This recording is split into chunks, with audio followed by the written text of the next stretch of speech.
that nightclub there.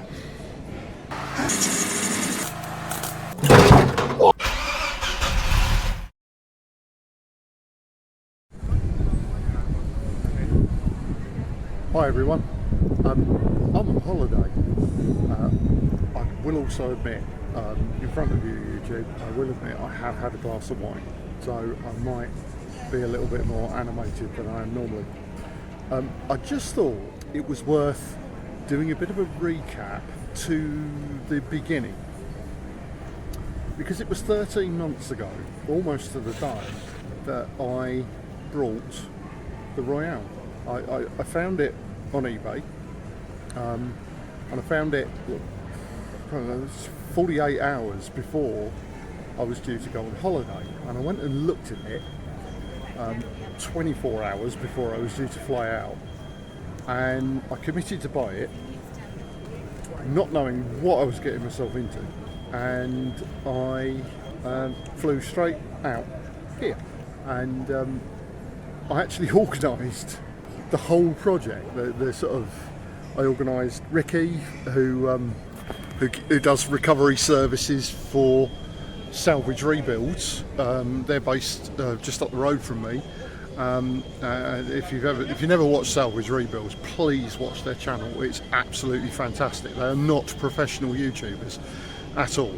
They are professional car restorers, and they fix broken and crashed cars, and Chris is just a legend in some of the stuff he can do. There is more knowledge in his little finger than the rest of us have got in our entire car restoring lives. Anyway, so I phoned up Ricky, who does a lot of their car transportation, and I arranged him. I did it all from here. I arranged for garage facilities, I arranged for workshop facilities, everything to enable the project to work, and I did it all from here.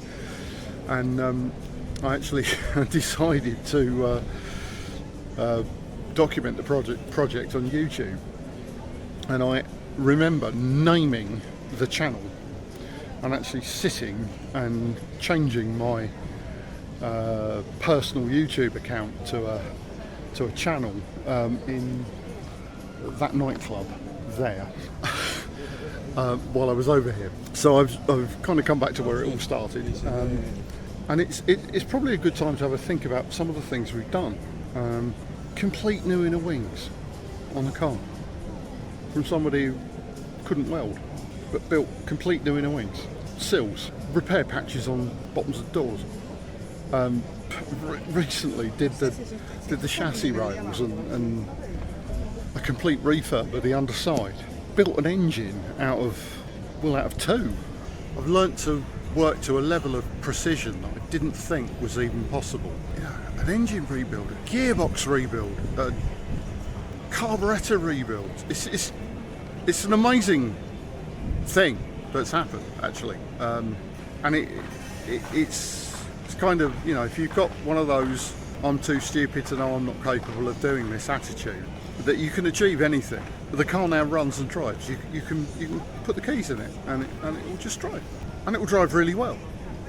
To the extent, in a couple of weeks' time, I'm going to go to the Vauxhall Bedford Owners Association, VBOA, and I'm going to go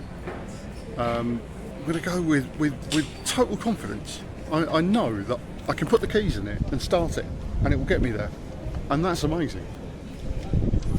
I've learnt so many skills. I've had so much fun doing it as well. And it all started here. This whole crazy project. I've also met a community of absolutely fantastic owners. There are a handful of these cars left, and the owners of the handful that are left pull together and help each other out in an incredible way. And that is a community that's not just in the UK, it's all over Europe, and that's been amazing as well. So yeah, what an amazing thing. And it all started here, and I've come back here 13 months later because the entire project has cost me so much money. I only get to have one holiday a year now instead of 4. But you know, that's not his fault. So yeah, just a quick sort of channel update really, nothing more. thanks for watching. Like, subscribe, share, get someone else to subscribe as well. We're getting to the stage where we might actually get from being a minor YouTube channel to a mediocre YouTube channel, and that would be great if we could get there. Anyway, yeah, thanks for watching. Like, subscribe, share. I'll see you in the next one.